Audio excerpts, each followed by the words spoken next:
Welcome back to DLLS Mavs. Marc Stein here in Vancouver.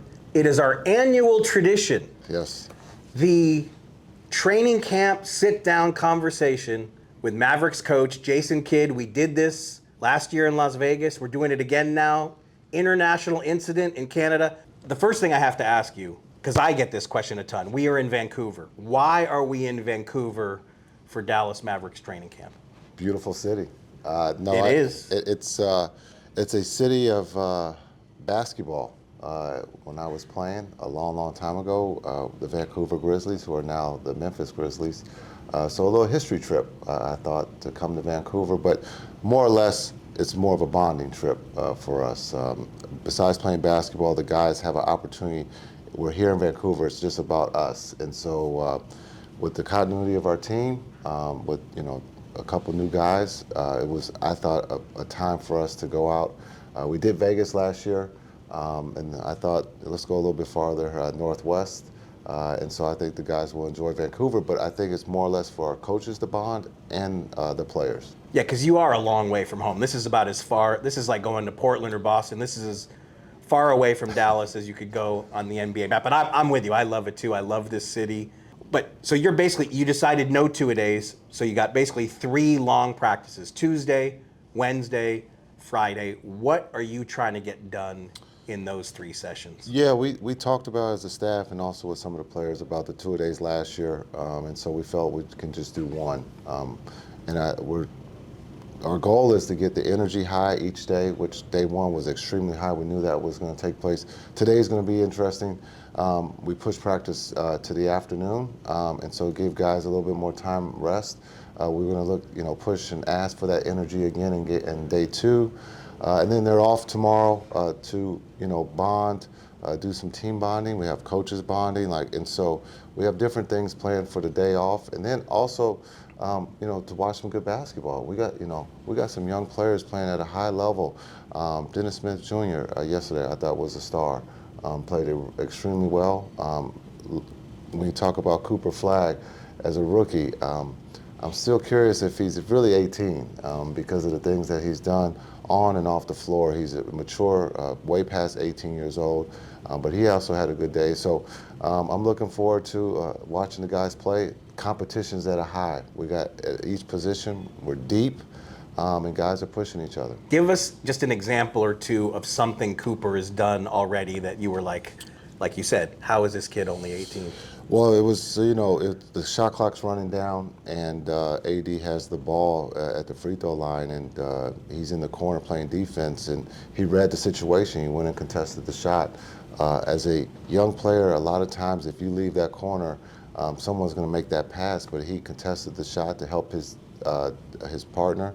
And so just his IQ of understanding the basketball situation at that time. And so high plays, making the extra pass, and he's all about winning. And so, again, at 18 years old, he's showcased in day 1 why he was the #1 pick. So again, just 3 long practices before you guys go home, and Monday you've already got to deal with an exhibition game.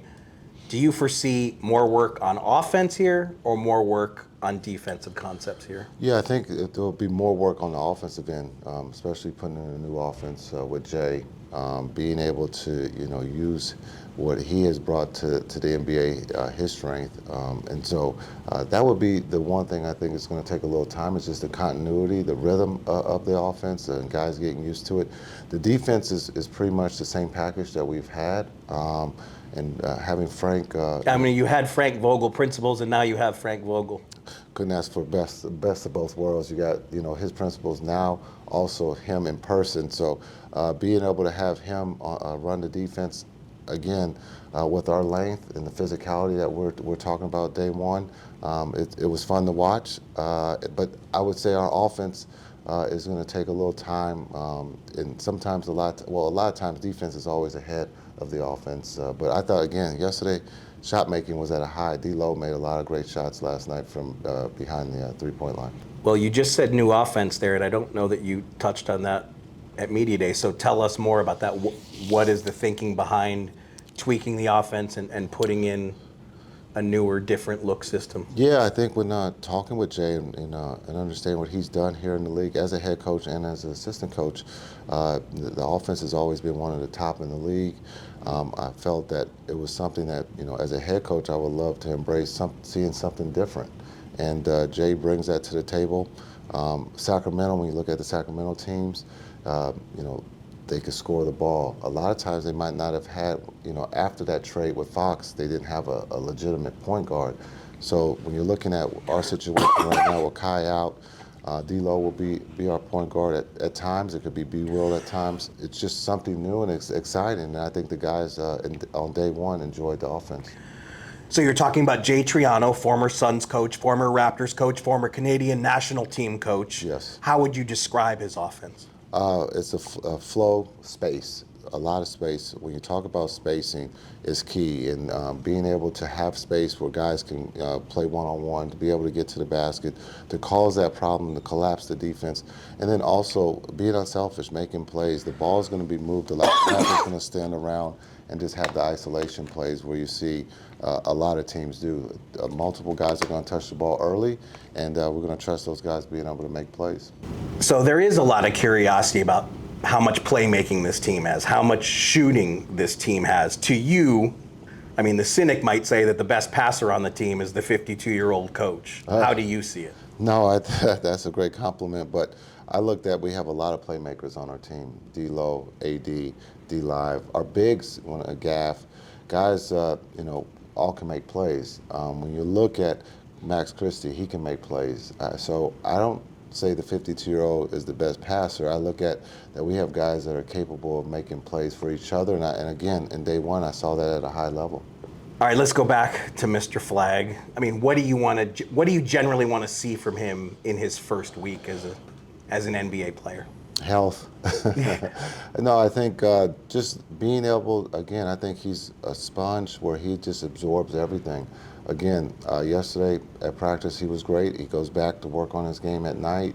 And so for him, it's just being able to balance rest because there is a lot thrown at him and there's a lot of people pulling from him. So just trying to keep him fresh, understand he's going to get tired, and just being able to have that communication with him to be able to help him. So on media day, you said some of your starters are guaranteed and some of your starters are not guaranteed. How safe are we to presume Anthony Davis, Flagg, D'Lo will all be starters on opening night? How safe are we with that presumption? Well, I think that could be safe, maybe, but I'm not going to reveal the starting lineup yet. The competition, we want competition. We want guys to fight, to play hard, to understand what combinations work. So I'm not going to, label. Some of those guys could be starters, though. Some of them. Yes, but I want to be able to see and make sure that the combinations fit day one, and so we have time, and that's why it's called training camp. There was a lot of talk this offseason that the Mavs are now in this two-timeline mode, but I got to be honest, I've never really heard that talk. Is that an outside thing? How do you react when you hear someone bring up the two timelines thing? Yeah, I think I would say that's on the outside. I think we got one timeline, and that's to win a championship. The timeline to develop and to win, and I think that's just one thing. Some will say because of our wisdom, our older players, and then we have some younger players. But I think it's a great roster. We have an opportunity to win, and we believe that, and we're here in Vancouver to work on that. For you, how big of an adjustment is it to have a whole new front of the bench? You have Frank Vogel now, Jay Triano, who you've been talking about a lot, Popeye Jones, your former teammate, is back, but that's a whole new group. It's exciting. I think it's great. I've worked with a lot of them. It's funny, Popeye's worked with Frank, and so there's some synergy there that these guys have all worked together at some point. And I'm excited about the front of the bench. I think when you look at the championship staff that we have, it fits, and so it mirrors our team, and I think it's a great opportunity for our staff to showcase what they can do. And I thought last year's staff was great with all the injuries and the trade. I thought the guys did a great job preparing the young players. So one more question about offense. When you say you're kind of putting in this new system, for NBA players, how hard is it to learn a new system? How long does it take? Like, how long do you expect them to really have a grasp on it? Yeah, I think it takes time. The flow, the spacing, and so I think there's no time limit on when they'll get it. I think in day one it looked good. And so it's just a matter of getting the combinations and guys understanding what we're asking them to do.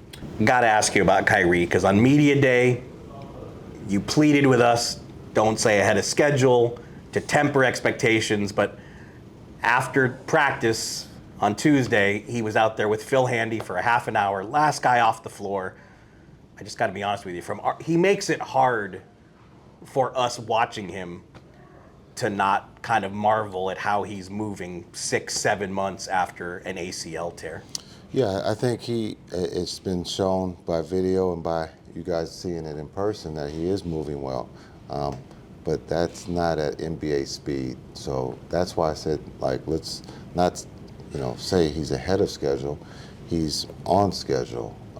And so at some point, I think there will be a schedule that does come out to be able to, there is a timeline, and that has not come out publicly. And so until that comes out, then we can say that he's ahead of schedule or he's on schedule. But right now, he looks great.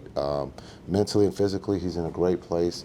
When you see him working on his game, the speed is at a very low speed. It's not at NBA speed. And so I think that's where we kind of get confused, that when you see him shooting, it's not at the NBA level yet. But he is doing a lot of great things, and he's in a great place.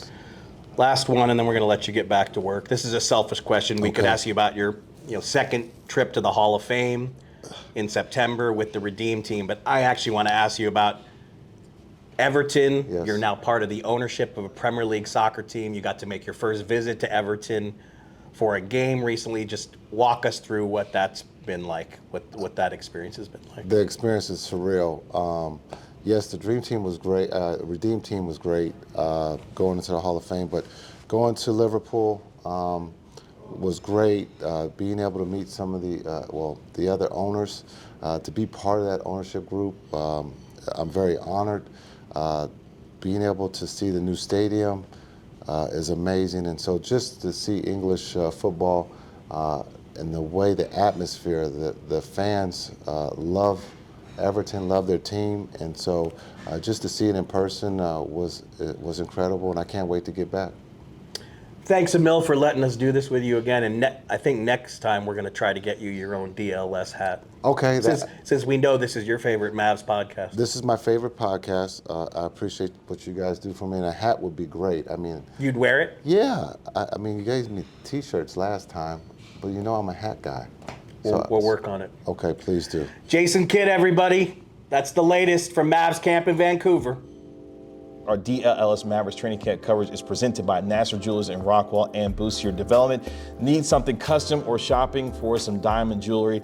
Go see Nassar Jewelers in Rockwall. Get 20% off your custom order or diamond jewelry. Tell George that DLLS Mavs sent you, and shout out to Boost Your Development. Of course, an ultra luxury home builder of modern villas inspired by the Mediterranean lifestyle. Visit boostyourdev.com to get started and embrace villa living.